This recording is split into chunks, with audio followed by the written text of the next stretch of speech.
মা! হায় আল্লাহ, এ আমি কি দেখতেছি? এ তো আমার মা, কিন্তু আমার মার পাশে এই লোকটা কে? আমার মা প্রতিনিয়ত আমার বাবাকে এভাবে ঠকাচ্ছে। না না, এইটা আমি ছেলে হয়ে কোনোভাবেই সহ্য করতে পারতেছি না। কিন্তু আমি একটা জিনিস কোনোভাবেই বুঝতেছি না, আমার বাবা তো আমার মাকে প্রচণ্ড ভালোবাসে, তারপরেও দিনের পর দিন আমার মা আমার বাবার সাথে এভাবে বিশ্বাসঘাতকতা বেইমানি করতেছে। আমার মা আমার বাবাকে এইভাবে ঠকাচ্ছে। না না, এই বিষয়টা আজকে আমার বাবাকে বলতেই হবে। তারপর তোমরা বুঝবে কত থানে কত চাল। আমার বাবাকে ঠকানো আমি থাকতে আর না। যাই, আজকে তোমাদেরকে এই রুমে তালা মেরে রাখবো, তারপর আমার বাবাকে সব কিছু বলবো।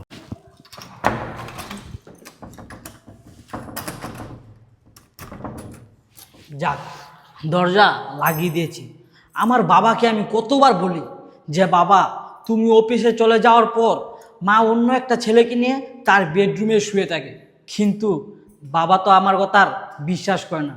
আজকে বাবাকে আমি এই দৃশ্য নিজের চোখে দেখাবো। আমার বাবা আমার সৎমাকে এত ভালোবাসার পরও প্রতিনিয়ত অন্য একটা ছেলেকে নিয়ে তার বেডরুমে শুয়ে থাকে। আর এই কথাটা যখন আমি আমার বাবাকে বলি, আমার বাবা বিশ্বাস করেন না। আমার বাবা বলে কি না, আমার সৎমা দেখে আমি তাকে হিংসা করি। বাবা, তুমি তো জানো না, তুমি অফিসে যাওয়ার পর মা অন্য একটা ছেলেকে নিয়ে বেডরুমে অনেক খারাপ কাজ করে। আর এটা আমি ছেলে হয়ে আজ নিজের চোখে দেখলাম। যাক, এত কথা বলার লাভ নেই। আমার সৎমা আমার বাবাকে প্রতিনিয়ত ঠকাচ্ছে। আমি থাকতে এই সুযোগ আর আমার সৎমাকে দিব না। আমার বাবাকে একটা কল দিই এখন।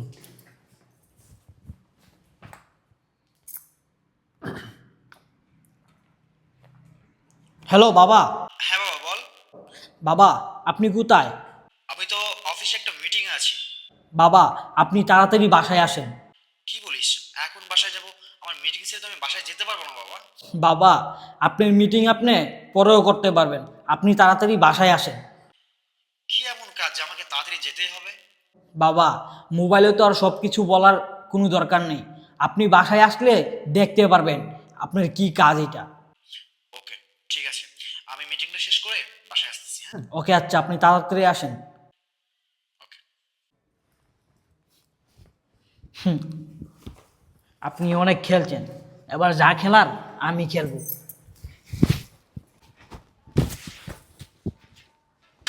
Uncle, uncle. হ্যাঁ, কি হয়েছে বাবা, বলো।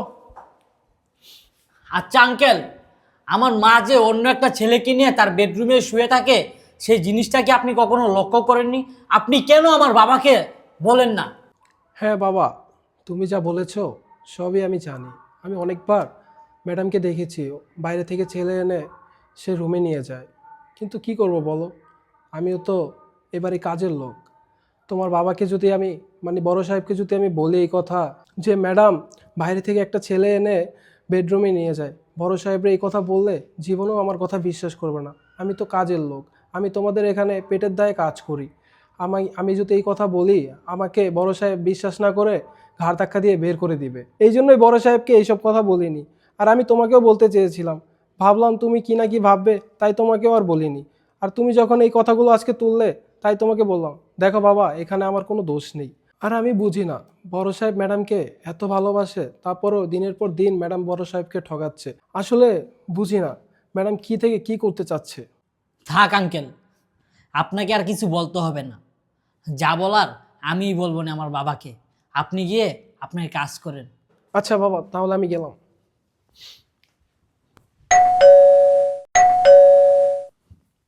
বাবা মনে হয় চলে আসছে।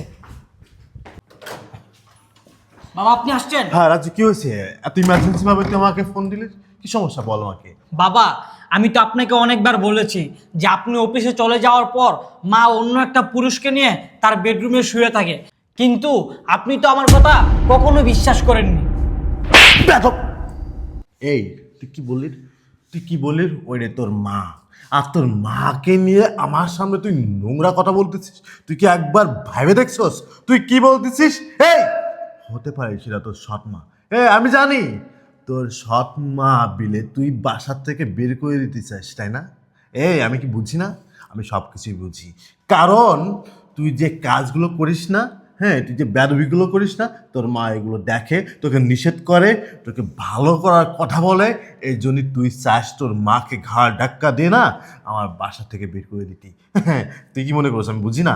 আর তোর কর্তব্য সাহস, আমি যখন মিটিংয়ে ছিলাম তখন তুই কল দিয়ে আমাকে বাসায় ডেকে আনছিস। বাবা, আপনি আমাকে একটা চর মারছেন, তাতে আমার কোনো দুঃখ নাই। আপনি আমাকে আরো 10টা চর মারেন, তাও আমি বলবো বাবা, আপনি অফিসে চলে যাওয়ার পর মা অন্য একটা পুরুষকে নিয়ে তার বেডরুমে শুয়ে থাকে। আর বাবা, আপনি কি বললেন? আমার স্বপ্ন বলে আমি দেখতে পারি না তাকে।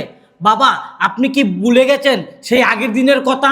আমার মা মারা যাওয়ার পর আমি আপনাকে বলছি যে বাবা, আপনি আরেকটা বিয়ে করেন, আমাকে মা এনে দেন, আমাকে মা এনে দেন। আর বাবা, সেই মার নামেই আমি মিথ্যা অপবাদ দিব, আপনি কিভাবে ভাবতে পারলেন? আর বাবা, একটা ছেলে কখনো চাইবে না যে তার মার নামে মিথ্যা অপবাদ দেওয়ার জন্য। চুপ থাকবে তুই? চুপ থাক, তোর একটা কথা আমি আর শুনতে চাই না, কারণ তোর এই কথাগুলো না আমার কানে বাড়ি দিচ্ছে প্রতিনিয়ত। আমি না কখনো ভাবতে পারিনি আমার সন্তান আমার স্ত্রীকে নিয়ে এই ধরনের বাজে কথা আমাকে শোনাবে। আমার মনে হচ্ছে এই কথাটা শোনার আগে আল্লাহ তুমি আমাকে নিয়ে যাওনি কেন? কারণ কোনো পিতা না সহ্য করতে পারবে না তারই সন্তান তার মাকে নিয়ে এত বড় বাজে কথা শোনাবে। বাবা, আপনি হয়তো ভাবছেন যে আমি আমার মার নামে মিথ্যা অপবাদ দিচ্ছি, কিন্তু আপনি যখন আপনার নিজের চোখে সেই দৃশ্যগুলো দেখবেন না, তখন আপনি নিজেকে কিভাবে বুঝ দিবেন? বাবা থাক, এত কথা বলার দরকার নেই। আমি আপনাকে আপনার নিজের চোখে দেখাবো। আসেন আমার সাথে, আসেন আপনি। নেন বাবা, এই দরজাটা আপনি খুলেন। এই দরজা খোলার পর না বাবা, আপনি চোখের সামনে থেকে কালো পর্দাটা সরে যাবে। আমি কি দরজা খুলবো?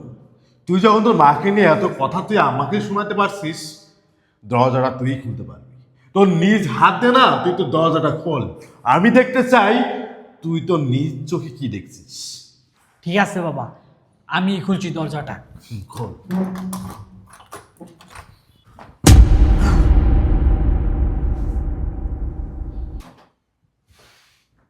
কি ব্যাপার বাবা, এবার তো আমার কথা আপনার বিশ্বাস হলো?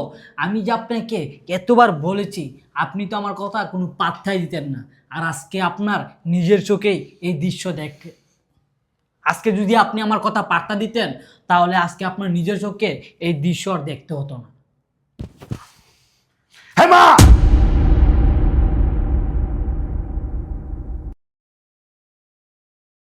তুমি কখন আসলে? হ্যাঁ আমি। আরে এদিকে কে ছিলেন বল। এই মা! এই তুই জানি গেট লাগা দে। কত বড় সাহস! কিরে কিরে, এই ছেলে কে? তুমি বিশ্বাস করো, বল। ও শুধু আমার কাজের জন্য আসছিল, আমি ওর সাথে কাজের বিষয় নিয়ে কথা বলছিলাম। ও আচ্ছা আচ্ছা, তোমার কাজ যে এখনকার সময় যে বেডরুমে তোমার বিছানায় হয়, এটা তো আমি তো ভুলেই গিয়েছিলাম। আমি তো ভুলেই গিয়েছিলাম যে আমার স্ত্রীর এখন কাজ বেডরুমে বাইরের ছেলেকে নিয়ে একান্ত সময় কাটানো। এটা আমি ভুলেই গিয়েছিলাম যে আমি যখন অফিসে চলে যাই তখন আমার স্ত্রীর কাজ থাকে তার বেডরুমে বাইরের থেকে ছেলে এনে সময় কাটানো। এটাই কি তোমার কাজ? তুমি তুমি একবারের জন্য আমার কথাটা শোনো। এই তুমি একটু বসো, আমি তোমাকে বুঝাই বলছি। গায়ে হাত দিবি না, তুই গায়ে হাত দিবি না, তোর ওই নোংরা হাত আমার গায়ে দিবি না। তুই কি মনে করছিস? তুই কি মনে করেছিস যে আমি কোনো কিছু জানি না? হ্যাঁ আমি জানি। আমার ছেলে না কখনো মিথ্যা কথা বলতে পারে না। আমার ছেলে এর আগে অনেকবার বলেছে যে বাবা, মা অন্য একটা ছেলেকে নেয়, তুমি অফিসে যাওয়ার পরে বেডরুমে একান্ত সময় কাটাই। আমি কখনো না বিশ্বাস করিনি, কারণ তোমার প্রতি না আমার ভালোবাসা ছিল। তোমাকে আমি অগাধ ভালোবাসতাম, আর তুমি সেই ভালোবাসার আজকে এই পরিণতি দেখালে।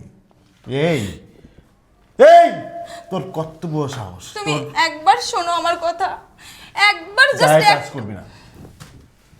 আমি তোমার বউ, আমি আমি তোমাকে টাচ করবো না, কারে টাচ করবো? তুমি, আমি বলছি তো, তুমি একটু বসো, বসে আমার কথাটা তো শোনো। আমাকে কথা বলতে দে। আমি তোকে বলছি না একবার, তুই তোর ওই নোংরা হাত আমার শরীরে লাগাবি না। তারপরে কেন তুই তোর ওই নোংরা হাত আমার শরীরে দিচ্ছিস? এই তুই আমাকে কি মনে করিস আমি নোংরা? আমি তো অপবিত্র। তোর তো লজ্জা থাকা উচিত যে তোর স্বামী থাকার পরও তুই পয় পুরুষ নিয়ে তুই তোর বিছানায় সময় কাটাস। তোর লজ্জা লাগলো না? আমি তো তোকে বিয়ে করতে চাইছিলাম না। আমি তো চাইছিলাম না যে আমার এই স্থানে আমি আর অন্য কোনো মেয়েকে বসাই। তুই তো যাই নিয়ে শুনে তো আমাকে বিয়ে করেছিলি। তুই তো জানতিস যে আমার একটা ছেলে আছে এবং আমার স্ত্রী ছিল। আমার স্ত্রী বেলিস্টক করে সে মারা যায়। আমি শুধু তোকে বিয়ে করেছিলাম শুধুমাত্র আমার এই ছেলের জন্য।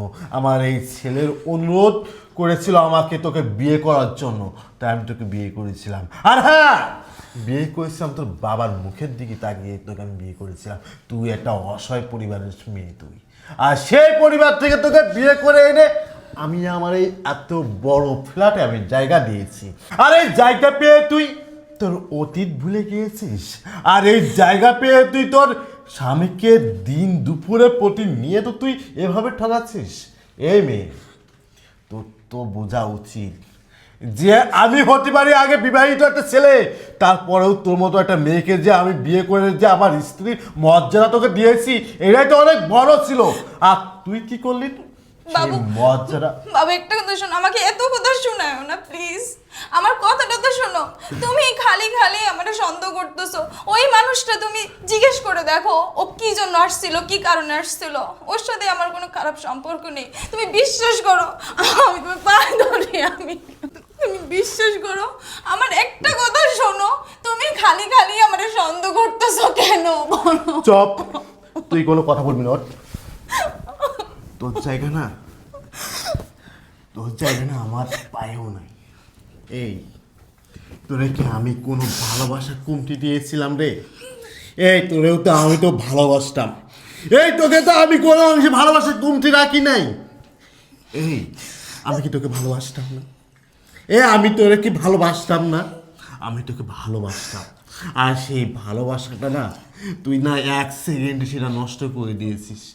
যেমন একটা কাঁচের গ্লাস হাতের থেকে পড়ে যায়, যখন ভেঙে যায় না, তখন ওই কাঁচের গ্লাসটা না আর জোড়া লাগানো যায় না।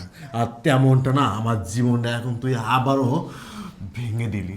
আমার স্ত্রী যে ছিল আগে, সে কখনো না আমার কথার অবর্তনে কোনো কিছুই করতো না। আমার চোখের দিকে তাকায় কখনো সে কথা বলতো না। সে আমাকে ছাড়া না অন্য কোনো পুরুষের দিকে তাকাতো না। আর তুই একমাত্র নারী যে আমার মতো একটা ছেলেকে পাওয়ার পরেও তুই এরকম একটা পয় পুরুষ নিয়ে তুই আমার বিছানায় আমার বাসায় সময় কাটাস। আমি কি তোকে ভালোবাসতাম না? বল, আমিও তো তোকে ভালোবাসতাম, কিন্তু আমি কখনো আশা করিনি। আরে ছেলে, তোর কত বড় সাহস! তোর কত বড় সাহস! তুই আমার বাসায় এসে আমার বিছানায় আমার স্ত্রীর সাথে সময় কাটাস। আমার এখন মনটাই চাচ্ছে তোকে না এই দুনিয়ার থেকে সরাই দিতে, কিন্তু তোর মতন ডাস্টবিনের ময়লাকে মেরে না আমি আর জেলে যাইতে চাই না। আর তোকে পুলিশে দিয়েও কি হইব? তোরা তো ভালো না। তোরা কি করিস জানো? তোদের মতন ছেলেদেরকে আমার চিনা আছে। তোরা কি করিস? বড় লোকের কোনো স্ত্রীকে টার্গেট করে তাকে বিয়ের প্রবণতা দেখিয়ে তার কাছ থেকে না অর্থ সম্পদ লুটে নিস, এবং ওই টাকা পয়সা দিয়ে না তোরা না ফুর্তি করিস। আর দিন শেষে সেই মেয়েদেরকে না ডাস্টবিনে ছুঁড়ে ফেলে দিস। আমি জানি না। আর বিয়ের পরেও যদি কোনো মেয়েকে অন্য কোনো ছেলে ভালোবাসে না, তাহলে না টাকা পয়সা এবং তার দেহের জন্য, সংসার করার জন্য না। মেয়ে, পুকুরের পানি সবাই ব্যবহার করে, কিন্তু কেউ খায় না। ওই পুকুরের পানি না খালি ওই পুকুরেই রয়ে যায়, কেউ আর বাসায় নিয়ে যায় না। আর তেমনটা না এই ধরনের পুরুষগুলা যে তোদের মতো নারীদেরকে টার্গেট করে তোদের কাছ থেকে টাকা পয়সা সব কিছু নিয়ে তোদেরকে ডাস্টবিনে ফেলে দেয়। আর তেমনটা তোর সাথে হয়েছে। তোকে আমি আমার সংসারে রাখবো না। তোকে আমি এক্ষুনি তালাক দিব। তোকে তালাক দিব। 1 তালাক, 2 তালাক, 3 তালাক। বাবু, তুমি এটা করতে পারো না। তুমি এটা করতে পারো না। তোর মুখখানা না আমার দেখাও না হারাম, তোর মুখখানা না দেখা হারাম। পুরুষ মানুষ যাকে ভালোবাসে তাকে মন থেকে ভালোবাসে ওই নারীকে, আর ওই নারী শরীরে যদি অন্য কোনো পুরুষ স্পষ্ট করে না, ওই নারীর প্রতি ওই পুরুষের ঘৃণা চলে আসে, ওই নারীর মুখে না থুতু মারে। আর আমিও তেমনটা তোকে মারলাম। তোর তোর কাবিন নামা কত রে? 2 লাখ, 2 লাখ টাকা। আমার টাকা এখানে লাগবে এখানে না। 3 লাখ টাকা আছে। তোর মতো মায়ের আমি কাবিন টাকা দিলাম। যা বেরো আমার বাসা থেকে, বেরো বেরো। কি হলো? আমার বাসা থেকে বের হইতে বলতেছি। আমি আর তোর মুখখানা দেখবো না। যা, তোর টাকা নিয়ে চলে যায় এখান থেকে। বাবা আমি টাকা চাই না বাবা, আমি তোমার সাথে থাকতে না। চাই।